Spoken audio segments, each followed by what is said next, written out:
तेच तर बघा आपण मस्त नूडल्स करणार आहोत, हक्का नूडल्स.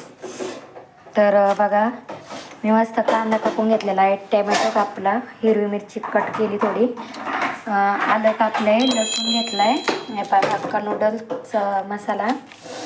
आणि हे मसाला भेटला होता मला हक्का नूडल्समध्ये.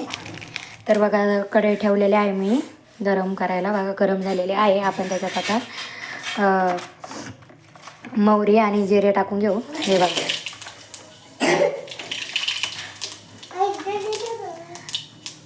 आता आपल्याला कांदा टाकायचा आहे त्यामध्ये.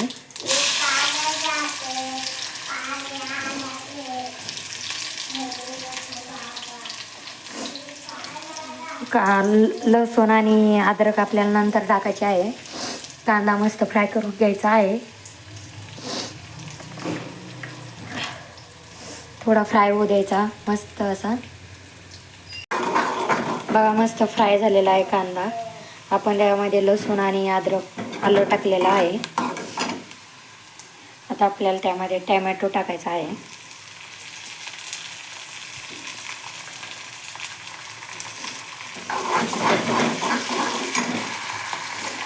दोन मी हिरवी मिरची घेतली होती, कवळी आहे म्हणून मी 2 घेतली होती.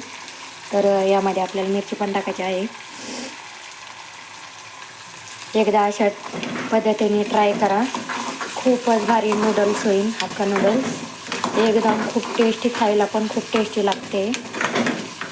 तर बघू शकता मस्त असं मसाले टाकून घ्यायचे आहे आपल्याला. आता असं नूडल्सचं पाकिट आणलं होतं हक्का नूडल्स. एकदा माझ्या पद्धतीने तुम्ही ट्राय करा हक्का नूडल्स कसं लागते. तर बघू शकता असं मस्त फ्राय झालेलं आहे सगळं. आता आपण मसाले टाकून घेऊया. आता मस्त असं हे शेजवानचं हे टाकून घेऊया आपण. बघा हे अख्खं टाकून द्यायचं आहे, डाळचं पॅकेट.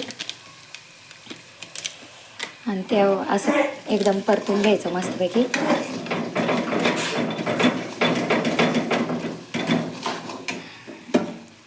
थोडं पाणी टाकायचं आहे, थोडंसं नॉर्मल 2 चमच तुम्ही पाणी टाकू शकता.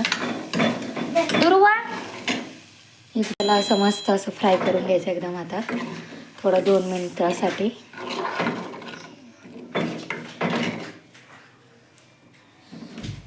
गॅस आपण कमी केला होता, आता फुल केलेला आहे. आणि मस्त असं फ्राय करून घ्यायचं आहे 2 मिनिटासाठी. कसं मस्त हक्का नूडल्स झालेला आहे आपला. बघू शकता तुम्ही किती छानपैकी झालेला आहे. आणि रंग पण खूप